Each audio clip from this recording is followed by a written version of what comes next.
इय्याका नअबुदु व इय्याका नस्तईन। कोहाट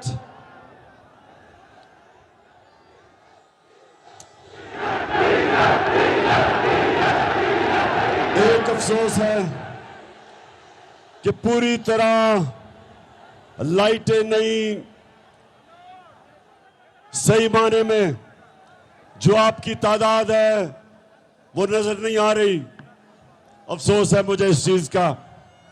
अगर ये दिन के वक्त जलसा होता तो मैं समझता हूं कि कोहाट की तारीख का सबसे बड़ा जलसा आज है।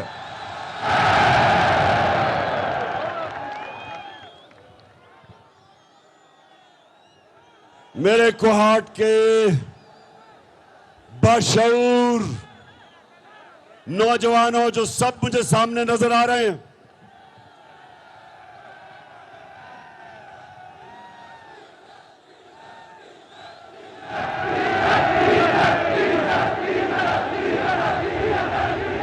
ये ठीक है आपकी बात कि पेट्रोल और डीजल की कीमतें बढ़ने लगी हैं।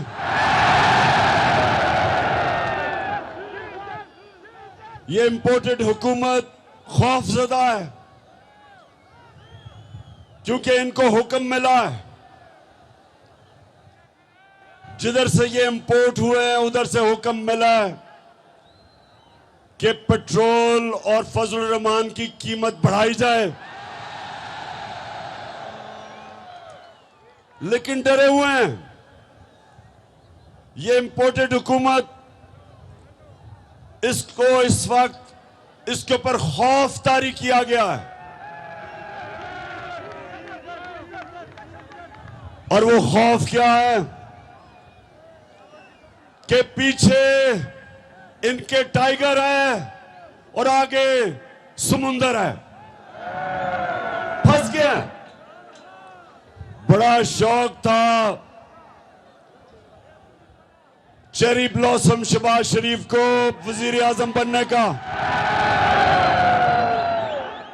इसको बड़ा शौक था वजीर आजम बनने का क्योंकि इससे पहले बड़ा भाई वजीर आजम था 3 दफा। बड़ी देर की इसने अचकन सलवाई हुई थी और इसने बड़ी मेहनत की। कोहाट के नौजवानों, इसने बड़ी मेहनत की है वजीर आजम बनने के लिए। इसमें खास इसके पास जो फन है वो जूते पॉलिश करने का है। 2 किस्म के जूते ये बड़ी अच्छी तरह पॉलिश करता है। एक इसके सामने बूट आ जाए और वो भी फौजी बूट बड़ी अच्छी तरह पॉलिश करता है, और दूसरा अमेरिकी एम्बेसी से कोई बूट आ जाए वो भी बड़ी अच्छी तरह पॉलिश करता है। तो इसने बूट पॉलिश कर करके आखिर में वहां पहुंचा। तो अब सबसे ज्यादा इसके कौन मजे ले रहा है? वो एक ऐसा आदमी है जिसकी पैसा बीमारी है, जिसका नाम जरदारी है। जरदारी आज वैसे वाकई नून लीग के मुकाबले में वो वाकई जरदारी इन सब पे भारी है। नून लीग पे वो बड़ा मजे ले रहा है। सारी गालियां महंगाई की, जो रुपया गिर रहा है, स्टॉक एक्सचेंज गिर रहा है, वो शहबाज शरीफ को पड़ रही हैं। और जरदारी फेडरल गवर्नमेंट में भी बैठा है और सिंध के ऊपर भी कब्जा करके बैठा है। तो कोहाट देखें, एक कुरान में अल्लाह कहता है एक प्लान इंसान बनाता है और दूसरा ऊपर वाला अल्लाह बनाता है, और कामयाब सिर्फ एक होता है।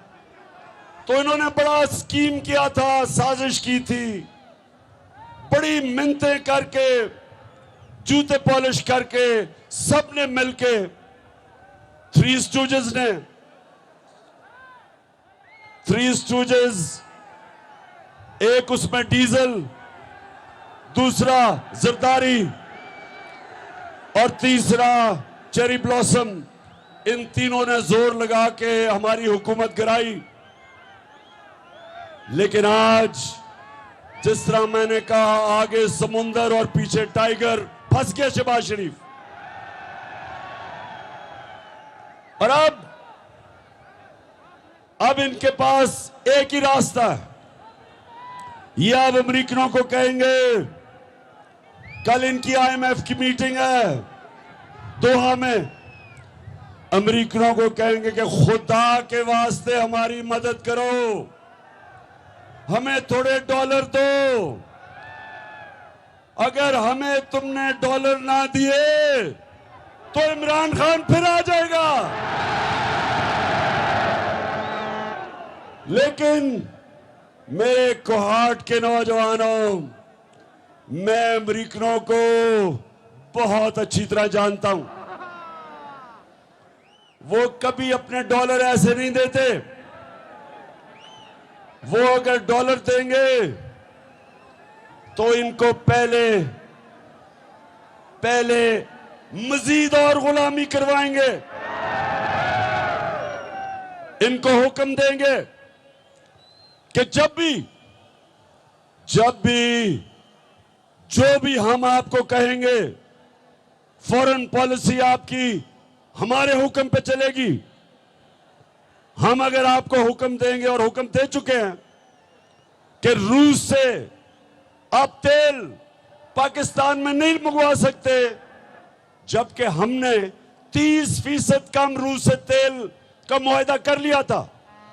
आप सोचे, आपको पेट्रोल भी और फजल रहमान भी 30% कम मिलना था। हमने गंदम का भी फैसला कर लिया था कि रूस से 30% कम गंदम मंगवाएंगे पाकिस्तान में, ताकि अपने लोगों को महंगाई से बचाएं। लेकिन कोहाट के नौजवानों, आते साथ ही इन्होंने वो मुआहदे खत्म किए, क्योंकि हुक्म मिला था इनको। जब गुलामी क्या होती है, एक तो गुलामी थी जो अंग्रेज की गुलामी थी, जिस गुलामी के दौर में ये सारा कबायली इलाका इन्होंने आखिर तक अंग्रेज के खिलाफ जंग लड़ी, आजादी की। दूसरी गुलामी हुई होती है क्या किए बगैर अपने सारे फैसले करवाने पड़ते हैं हुक्म लेके। सो वो हुक्म जब करेंगे, सुन लो, आगे जैसे जैसे ये उनसे जो अब पैसे मांगेंगे, इमरान खान को डरा के उनको कि इमरान खान आ जाएगा, तो वो गुलामी की जंजीरें इनके गले में डालेंगे और इनसे हर अपना काम करवाएंगे। जिस तरह कोहाट के लोगों, आप तो सब जानते हैं, जब हमने अमेरिका की जंग में शिरकत की, यहां तो कबायली इलाके से आप करीब हैं, आपको तो पता है कि कितना नुकसान हुआ कबायली इलाके में और आप में, सारा पख्तूनख्वा में। आप सब जानते हैं, हाथ खड़ा करके बताएं, आप जानते हैं क्या हुआ? 35 लाख लोग कबायली इलाके से उन्होंने नकल मकानी की, उनके घर उजड़ गए। जो ज़कात देते थे वो एक ही रात के अंदर ज़कात लेने वाले बन गए। पर्दा था घरों में, पर्दादार ख्वातीन को निकलना पड़ा, नकल मकानी करनी पड़ी। क्यों? क्योंकि उस वक्त के हुक्मरान ने जब धमकी पड़ी अमेरिकनों से, तो उसने घुटने टेक दिए और उस जंग में पाकिस्तान को ले गया, जिसमें पाकिस्तान का ना लेना था ना देना था। हमारा क्या, हमारी वो जंग ही नहीं थी, लेकिन धमकी मिली, ऑर्डर मिला कि अगर आप ना गए तो हम ये कर देंगे आपसे। और तब जनरल मुशर्रफ जनरल मुशर्रफ उनके सामने घुटने टेक गया और 80,000 पाकिस्तानियों ने कुर्बानी दी। सबसे ज्यादा नुकसान कबायली इलाके के लोगों को हुआ। ड्रोन अटैक्स हुए। आपको तो यह इल्म होगा कि किस तरह कबायली इलाके के लोगों के ऊपर जुल्म हुआ। ड्रोन अटैक होता था, जो भी मरता था कहते थे जी दहशतगर्द है। कभी तफ्तीश नहीं हुई क्योंकि हुकूमत मिली हुई थी अमेरिकनों के साथ, उनको इजाजत दी थी कि वो आके हमारे मुल्क में लोगों को कत्ल करें। और ये होती है गुलामी। नौजवानों, ये होती है गुलामी जिसके खिलाफ मैं आज आपके पास आया हूं। क्या आपने मेरे साथ मिलकर हकीकी आजादी की जंग लड़नी है? आप तैयार हैं इस्लामाबाद के लिए? मैं तो अभी मोटरवे से आया हूं, माशाल्लाह सड़क भी अच्छी हो गई है, जल्दी पहुंच जाएंगे आप वहां। तैयार हो? ऊपर से अल्लाह ने मौसम भी ठीक कर दिया है। जो लोग कहते थे बहुत गर्मी है, ऊपर वाले ने हमारे लिए, वैसे भी नौजवानों को तो वैसे भी गर्मी नहीं लगती। मैं तो वैसे भी 21 साल गर्मी में खेलता रहा हूं, मुझे तो गर्मी नहीं लगती। और अगर मुझे गर्मी नहीं लगती तो कोहाट के नौजवानों को भी नहीं लगती। सो हमने वो करना है। हमने अपने मुल्क को इन चोरों से जो हमारे ऊपर मुसल्लत किए गए और जिन्होंने मुसल्लत किए, हमने उनको एक पैगाम देना है कि ये एक आजाद मुल्क है। आजाद मुल्क का मतलब, आजाद मुल्क का मतलब जो, वैसे ये लाइटें ऑन करें ताकि लोग देख सकें कितनी पब्लिक आई है।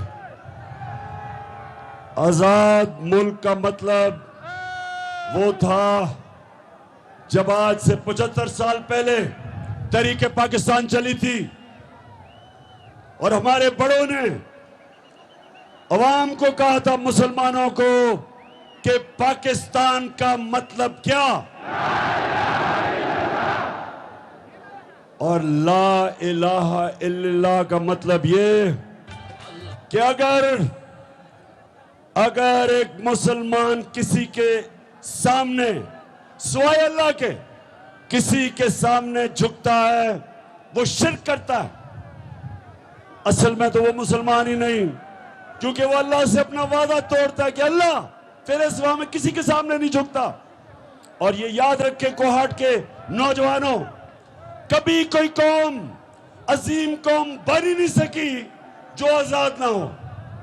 कभी गुलाम या इंसान या कौम जो गुलाम होते हैं वो जमीन पे रेंगते रहते हैं, वो इकबाल के शायर नहीं बन सकते, उनकी परवाज ऊपर नहीं होती, वो सिर्फ आजाद इंसान ऊपर जाता है। जो मैं बार बार लोगों को कहता हूं कि सीरत नबी हमने इसलिए स्कूलों में पढ़ाने की कोशिश, और इंशाअल्लाह अगर इन्होंने रोक भी दी, हम पढ़ाएंगे अपने बच्चों को सीरत नबी, क्योंकि सिर्फ तब आपको पता चलेगा कि मेरे नबी सल्लल्लाहु अलैहि वसल्लम ने कैसे दुनिया की तारीख का सबसे बड़ा इनकलाब लेके आया मदीना में, सिर्फ एक चीज पे कि ला इलाहा इल्लल्लाह, कोई नहीं है खुदा सिवाय अल्लाह के। इंसानों को बड़े इंसान बना दिया। कभी जो इंसान आजाद नहीं होता, फिर से याद रख लें, वो कभी बड़े काम नहीं कर सकता। कोहाट, मैं आपके सामने कोई सियासी तकरीर नहीं कर रहा, मैं तबलीग कर रहा हूं। मैं आपको आपका दीन सिखा रहा हूं। नमाज में जब आप पढ़ते हैं, जब आप नमाज में सिर्फ एक चीज अल्लाह से मांगते हैं, आप क्या मांगते हैं? सिर्फ एक चीज अल्लाह से नमाज में जब 5 वक्त पढ़ते हैं, क्या मांगते हैं? आप एक चीज मांगते हैं कि अल्लाह उनके रास्ते पे लगा जिनको तूने नेमतें बख्शी, उनके रास्ते पे नहीं जो तबाही के रास्ते पे चले गए। आज पाकिस्तानियों, हम वो 2 रास्ते हमारे सामने हैं। एक है तबाही का रास्ता और गुलामी का रास्ता, दूसरा नबी सल्लल्लाहु अलैहि वसल्लम का रास्ता, हमारी अजमत का रास्ता, मुश्किल रास्ता। हमारे नबी का रास्ता आसान नहीं था, मुश्किल रास्ता था, लेकिन वो इंसान की और कौम की अजमत का रास्ता था। ये 2 रास्ते आपके सामने, एक तरफ गुलामी, दूसरी तरफ आजादी। एक तरफ राय हक, दूसरी तरफ ये चोर। एक तरफ अमर बिल मारूफ, हुक्म है अल्लाह का कि अच्छाई के साथ खड़े हो, बुराई के खिलाफ जहाद करो। एक तरफ आपके सामने वो लोग हैं जो इस मुल्क में कोशिश कर रहे हैं कि यहां का निजाम ठीक हो, अदल और इंसाफ आए, चोरों के खिलाफ कार्रवाई हो, करप्शन के खिलाफ हो। दूसरी तरफ पाकिस्तान के वो डाकू जो 30 साल इस मुल्क को लूट रहे थे, वो खड़े हैं। ये हमारे लिए सामने 2 रास्ते हैं। अमर बिल मारूफ ने, अल्लाह ने हमें हुक्म दिया, इन 2 रास्तों में फैसला करो। अल्लाह ने हमें ये इजाजत ही नहीं दी कि आप न्यूट्रल हो जाओ, बीच का कोई रास्ता नहीं है। और इसलिए जो मैं आपको तैयार करने आया हूं, इस्लामाबाद की हकीकी आजादी की मार्च, मुझे जरा कोहाट फिर जरा बताओ, उठा के कि आप तैयार के लिए कोहाट। मैं आप भूल ना जाऊं, मैं आज एक बड़ा अजीम इंसान, ख्याल जमान, उसको मैं आज याद करना चाहता हूं। हमारे पार्टी में थे और अल्लाह को प्यारे हो गए, तो मैं आज ख्याल जमान को खास तौर पे और उनकी फैमिली को याद करना चाहता हूं। इन्होंने हमारे साथ जदोजहद की थी। तो कोहाट, आज जो आपके सामने हुकूमत है, चेरी ब्लॉसम की, बूट पॉलिश, ये याद रखें कि सारों हमें कहते रहे कि जी हम बड़े तजर्बाकार हैं, हमें कहते रहे कि आप नाहिल हैं, और कहते रहे कि जब भी आप अवाम में जाएंगे तो लोग आपको बुरा भला कहेंगे, आप छुपते फिरेंगे। अब अल्लाह का करम ये है कि ये छुपते फिर रहे हैं और ये देखें लोग निकल के हमें इज्जत दे रहे हैं। ये अब अल्लाह का कमाल है, इज्जत देने वाला है। तो इन्होंने कहा कि तजर्बाकार हैं। किधर गया वो तजर्बा? मुल्क का माइशत का तबाह कर दी इन्होंने। महंगाई हमें कहते थे, और इनके पैसे दिए हुए एंकर और जो मीडिया हाउस इनसे पैसे बना रहे थे, हर रोज हमें याद कराते थे कि बहुत महंगाई हो गई।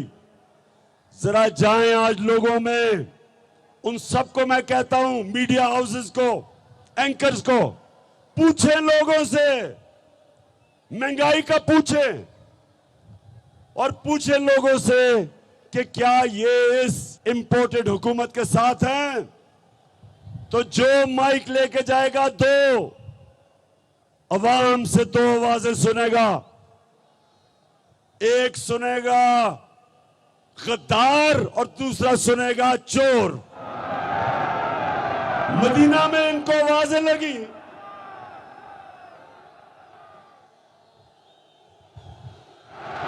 अच्छा, मैं समझ गया, आप कह रहे हैं 3 आवाजें लगेंगी, एक चोर, एक गद्दार और एक डीजल।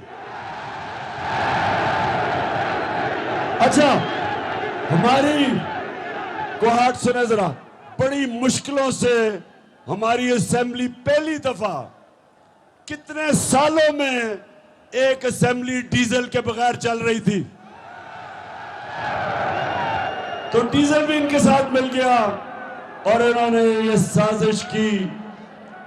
और देखें, अब सबने क्या पढ़ा, शहबाज शरीफ बड़ा तजर्बाकार है, सुबह 7 बजे उठ जाता है और सारी जगह भागा फिरता है।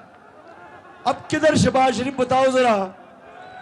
हमने आपका जो बैंकरप्ट दिया, पाकिस्तान दिवालिया निकाल के हमें दिया, हमें फख्र है कि हमने हर मुश्किल वक्त से निकाला।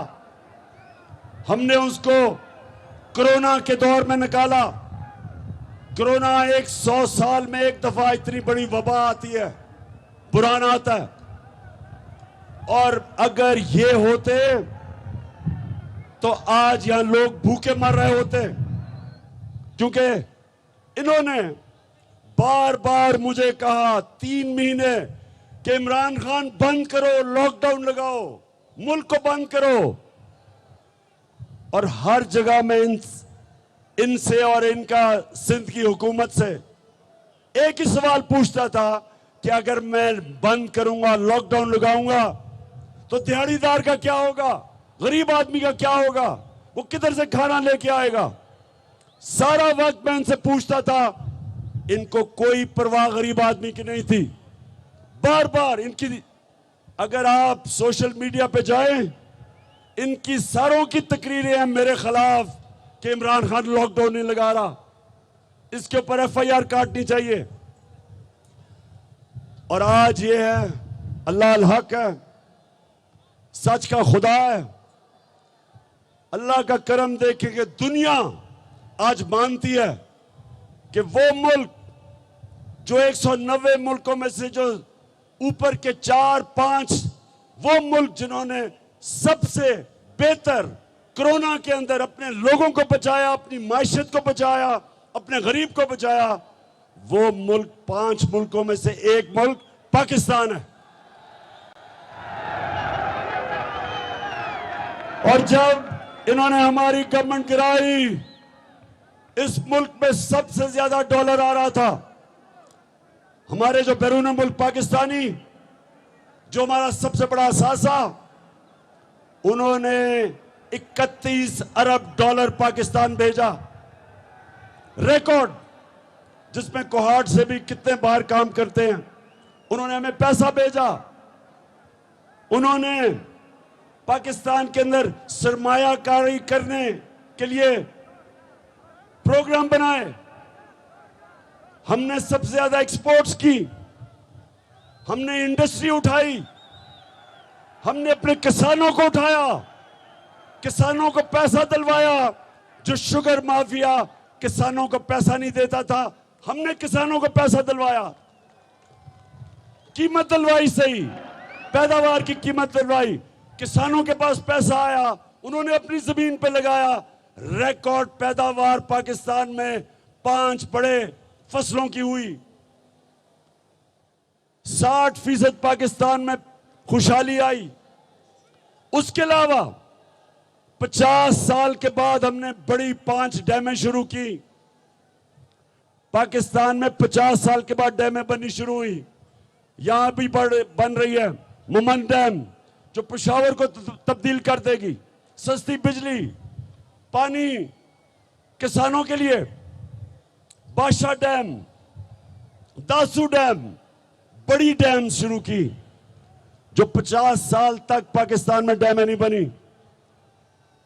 उसके बाद मौसम की तब्दीली रोकने के लिए हमने 10 अरब दरख्त लगाने का प्लान बनाया अपने आने वाले नस्लों के लिए, ताकि आपकी जिंदगी बेहतर हो। पहली दफा पाकिस्तान में हुआ। ये हमने किया।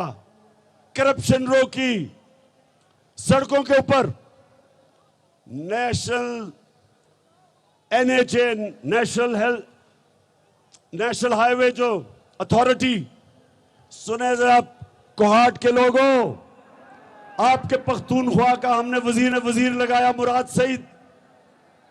1000 अरब रुपया उसने बचाया, 1000 अरब रुपया।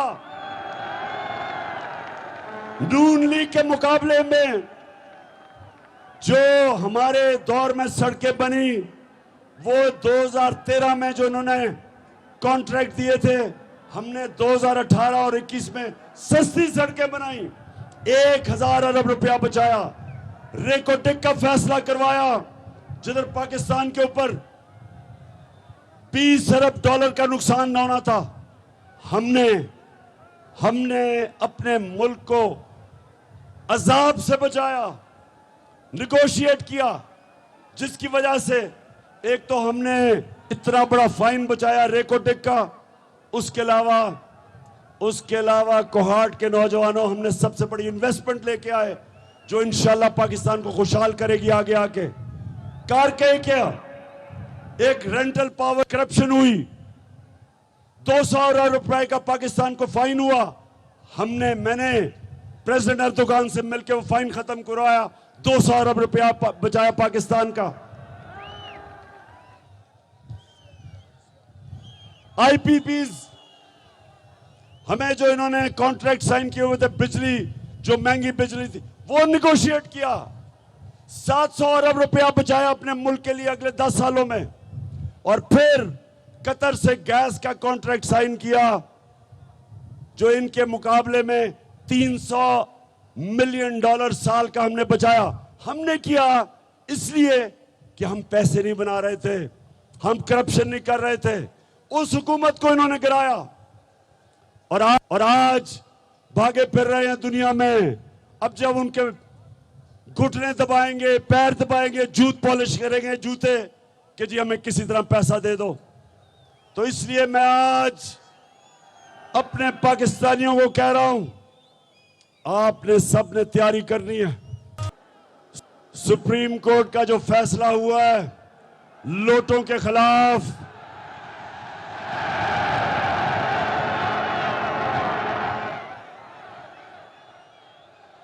हम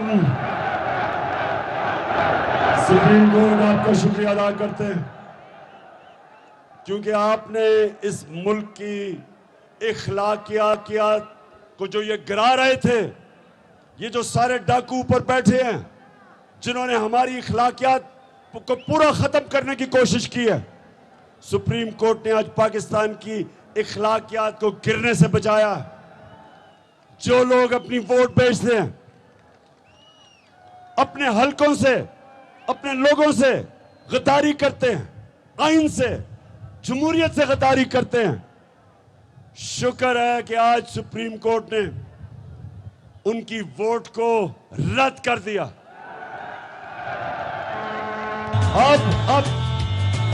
अब हमजा शरीफ, तुमने भी बड़ी देर की अचकन सलवाई हुई थी, आप जरा उस अचकन को आराम से जो आपने पहनी है उस अचकन को भी रखो। और अब मुझे पूरा पता है कि इंशाल्लाह पंजाब में मुर्गी की कीमतें भी नीचे आ जाएंगी। मैं सुप्रीम कोर्ट से एक और बड़ी आजिज़ी से रिक्वेस्ट करूंगा कि शरीफ खानदान के केसेस करप्शन के आप सुने, क्योंकि एफआईए को उन्होंने तबाह कर दिया। एक officer doctor Rizwan heart attack से मरा, इसमें भी तफ्तीश होनी चाहिए। और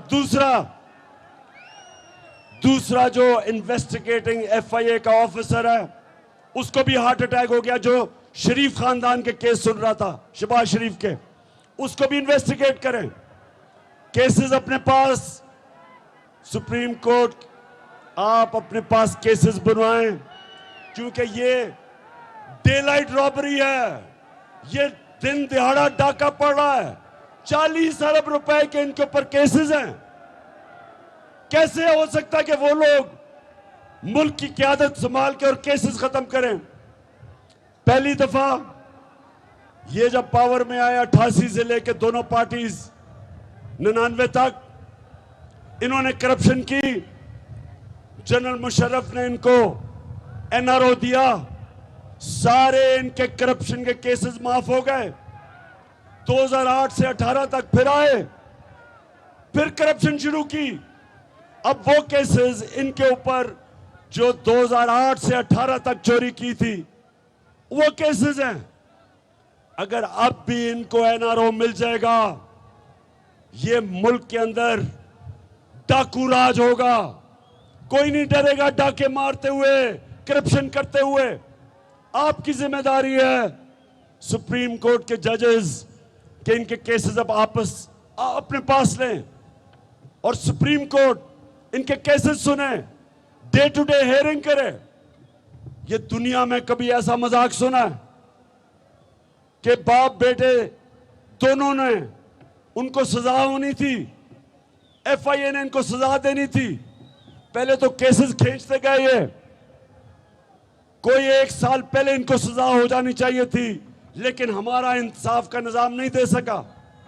जब सजा होने लगी तो बाप प्राइम मिनिस्टर बन गया, केस खत्म, एफआईए के सारे लोगों को फारग जो इनके केस कर रहे थे, और उधर बेटा तैयार हो गया। इसलिए सुप्रीम कोर्ट को मैं आज रिक्वेस्ट करूंगा कि आप खुद शरीफ खानदान के केसेस सुने, और हमें किसी के ऊपर अब एतमाद नहीं रहा। और दूसरी चीज, मेरे पाकिस्तानियों, कोहाट के नौजवानों, मुझे यह बताएं कि आप चोरों को अपने ऊपर मुसल्लत होने देंगे? हम बिल्कुल इन चोरों को इस मुल्क के ऊपर मुसल्लत नहीं होने देंगे। हम सिर्फ एक चीज चाहते हैं, इलेक्शन करवाओ, पाकिस्तान के लोगों को फैसला करने दो कि कौन इस मुल्क की क़यादत करेगा। हम कोई अमेरिका से इंपोर्टेड हुकूमत को नहीं मानते। इसलिए मैं आज आपके पास आया, इसलिए आया हूं आप सबको तैयार करने के लिए कि इस्लामाबाद आप सबने पहुंचना है। 20 तारीख के बाद मैं आपको डेट दूंगा, इसी महीने की। दिन इसी महीने होगा, कौन सा दिन होगा वो आपका कप्तान बड़ा सोच समझ के प्लान कर रहा है। अच्छा, कोहाट के नौजवानों और जो भी ये पाकिस्तान में ये देख रहे हैं, मैं चाहता हूं सारे पाकिस्तान के नौजवान आज मेरे से एक चीज वादा करें कि आप कभी वोट नहीं देंगे किसी उस पार्टी को जिन पार्टीज के लीडरों का पैसा और जायदाद मुल्क से बाहर पड़ी हो। वादा करें मेरे से, क्योंकि नौजवानों, जब मैं प्राइम मिनिस्टर था तो जब भी बाहर से दूसरा मुल्क से कोई वजीर मुझे मिलने आता था या प्राइम मिनिस्टर, तो सबसे पहले मुझे बताया जाता था कि ये किधर पढ़ा है, कितनी पढ़ाई की, इसका तजर्बा क्या है, ये ईमानदार है या नहीं है, इसकी रेपुटेशन क्या है। एक एक चीज उसकी पहले मुझे बताई जाती थी मेरे मिलने से पहले। तो जब आसिफ जरदारी बाहर जाता था तो वो सारे कहते थे कि देख के इसे हाथ मिलाना, आपकी उंगलियां चोरी कर लेगा। नवाज शरीफ और आसिफ जरदारी बाहर जाते थे, उनके सारे मगरिब के लीडर्स को पता होता था कि इनके पैसे किधर पड़े हैं, इन्होंने कितनी करप्शन की, सब पता होता था उनको। तो कभी कभी ये उनके सामने आंखों में आंखें डालकर बात नहीं कर सकते, ये कभी एब्सोल्युटली नॉट नहीं कह सकते।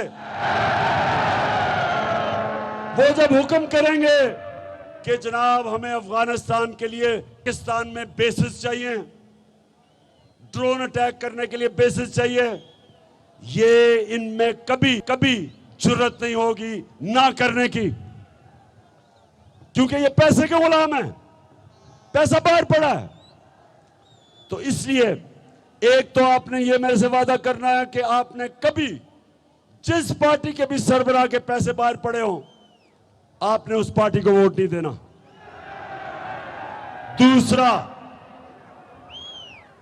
नौजवानों, ज़हन में अपने डाल लें कि कभी कभी आपने गुलामी कबूल नहीं करनी। हम आजाद लोग हैं। हम ला इलाहा इल्लल्लाह अल्लाह से वादा करने वाले लोग हैं। हम अगर किसी के सामने झुकते हैं, हम छोटे से इंसान रह जाते हैं। इंसान वो तकड़ा होता है जो अपने पैर पे खड़ा होता है। जो इंसान वसाखियां लेके फिरता है, उसकी टांगें कमजोर हो जाती है। और इसीलिए जब ये जाते हैं बाहर तो इनकी कांपें टांगती हैं, क्योंकि कमजोर लोग हैं। इसलिए नौजवानों, मैं आप सबसे वादा लेना चाहता हूं कि हम आजाद लोग हैं। कुर्बानियां दे के पाकिस्तान बना था। लाखों लोगों ने कुर्बानियां दी थी। हमारा लीडर कायदे आजम गुलाम हिंदुस्तान में एक आजाद इंसान था। हम वादा करते हैं, मेरी कौम, हम वादा करते हैं कि हम स्वाय अल्लाह की किसी की गुलामी नहीं करेंगे। हम हैं दुनिया की तारीख का सबसे अजीम लीडर, जो ना कभी ऐसा आया है ना कभी आएगा। हमारे नबी सल्लल्लाहु अलैहि वसल्लम वो हमारे लीडर जिनकी हम उम्मत हैं, उन्होंने हमें सिखाया था कि कोई नहीं है खुदा सिवाय अल्लाह के। इसलिए ये बहुत जरूरी है कि आज हम खड़े हों, एक पूरी मेरी कौम खड़ी हो। और जब आप इस्लामाबाद में जाएंगे तो हमेशा के लिए ये जो गुलाम है, पैसे के गुलाम है, हमेशा के लिए इनसे आजाद हो जाएंगे इंशाअल्लाह। मेरे कोहाट के लोगों, मैं आपका इस शानदार जलसे का दिल से आपका शुक्रिया अदा करता हूं। मुझे सिर्फ अफसोस है कि इतना बड़ा स्टेडियम जो भरा हुआ है, आधा स्टेडियम नजर ही नहीं आ रहा क्योंकि लाइटें नहीं हैं। शहरियार अफरीदी का इंतजाम इतना कमजोर था कि लाइटें नहीं आ रही। आगे से शहरियार अफरीदी किसी और को इसका इंतजाम देना। और ज़ियाउल्लाह बंगश आपको भी मुबारक देता हूं, शहरियार आपको भी, कि आपने आज इतना जबरदस्त जलसा किया, लेकिन आधा अंधेरे में है। और मैं फिर से पख्तूनख्वा को एक मुबारक देना चाहता हूं कि लोटे तो सारी जगह से हुए, लेकिन पख्तूनख्वा में सिर्फ एक लोटा निकला। मुबारक हो आपको। अच्छा, वो लोटा कौन है? मैंने इनको कहा था, लोटों को, जब ये लोटे हो रहे थे, जब ये अपने ज़मीर के सौदे कर रहे थे, तो मैंने पैगाम दिया। मैंने कहा, ना अपने आप को जलील ना करो। ये सारी जिंदगी लोग आपको याद करेंगे। आपकी सोशल मीडिया पे शक्लें आएंगी, हमेशा आपकी शक्लों के साथ लोटा लिखा जाएगा। आपके बच्चों की जो शादियां होंगी, आपके बेटे की बीवी कहेगी तुम्हारा बाप लोटा था। तो लानत है ऐसे पैसे की, लानत है कि ऐसा पैसा लेके अपने जमीर को बेचो। ये वो पाकिस्तान नहीं रहा, वो छांगे मांगे वाला पाकिस्तान नहीं रहा। क्योंकि एक तरफ पीपल्स पार्टी थी, दूसरी तरफ नून लीग, दोनों लोगों को खरीद रही थी, बेच रही थी। अब आपके सामने तहरीक इंसाफ है। ना हम किसी लोटे को खरीदते हैं और ना हम कभी किसी लोटे को माफ करते हैं। और ये नया पाकिस्तान बन रहा है, इसमें हमने इस मुल्क की अखलाकियात को उठाना है, अमर बिल मारूफ पे चलना है। जो हुक्म है अल्लाह का अच्छाई के साथ खड़े होना है और बुराई और बदी के खिलाफ जिहाद करना है। कोहाट, पाकिस्तान जिंदाबाद, जिंदाबाद। और फिर से इस शानदार जलसे का आपको खिराज तहसीन भी पेश करता हूं, आपका शुक्रिया अदा भी करता हूं।